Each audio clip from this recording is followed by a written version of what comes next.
Order in court for the third case of the day. I really shouldn't be having to explain what I need to do. But to you, yes, you'll give me the answers to everything that I needed to do, and you're here for the final settlement. God, you are a really bad sort. Okay. Let's continue.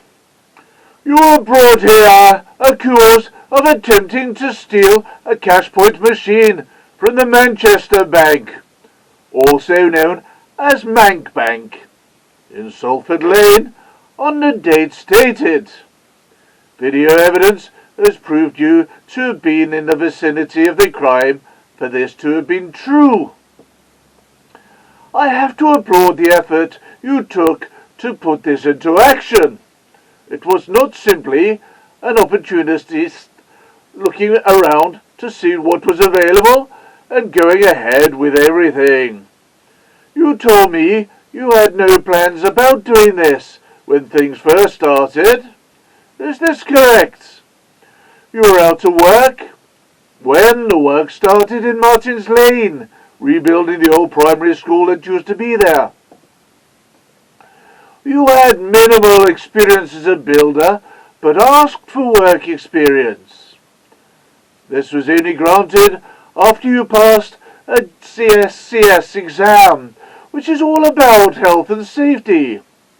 This took 2 attempts, but you succeeded eventually. During the time you did your work experience, you impressed your supervisor and were shown varying equipment in action and how they work. You are not permitted to use any of the machinery, even with a supervisor present. Is this correct? You are not permitted inside the machinery store without supervision either. You know why this rule was in place. In recent times, machinery had been tampered with or stolen. I know you were only eyeing up this machinery, but so would any saboteurs. You took your opportunity to act when we had a bank holiday, knowing the building site would be closed. You went on site by climbing over a neighbouring wall at around 3:20 a.m. You then looked out for security guards and the CCTV cameras, made your way across to the site to the machinery store, and then left the site in a vehicle you were not trained to use. The security must have been asleep because you left without them hearing or seeing you. Those machines are really noisy. Yes, I find that quite strange. You then knocked down one of the temporary fences and made your way into the road, where you continued your journey to the bank. The bank is roughly 2 kilometers away from the building site, so driving the vehicle that would have left you far away from the site and would have been a challenge on its own. This is not a roadworthy vehicle, and you have no license to ride any vehicle on a public road or a license to use it anywhere.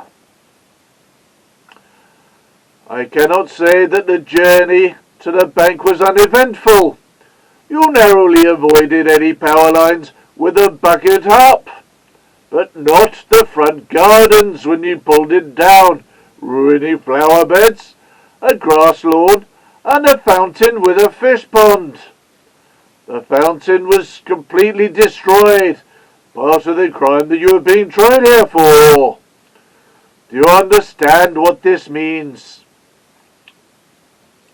At the bank, your skills with the buckets and manoeuvring showed, or rather the lack of them. How you managed to avoid setting off the alarms before you did was miraculous. I will not go into details about what happened because that would be embarrassing. The noise brought out some of the neighbours to see what you were doing. didn't it? Then they saw you smash into the building, take the cash point machine, and head out of the town into the nearby fields. That is, nearby, into the fields. The track on one side came off, and you were picked up by the police in a ditch, still trying to put it back on. The cash point machine was waiting there in the bucket, so you had no defence whatsoever. Yes, I've known people like you before trying things like this, without the total idiocy. I can accept no excuses at all for this. You caused a lot of damage and stopped people getting access to their money until the whole bank was repaired. I find you guilty of this crime. You'll return to this court in 7 days for sentencing. Guard, please take the defendant away.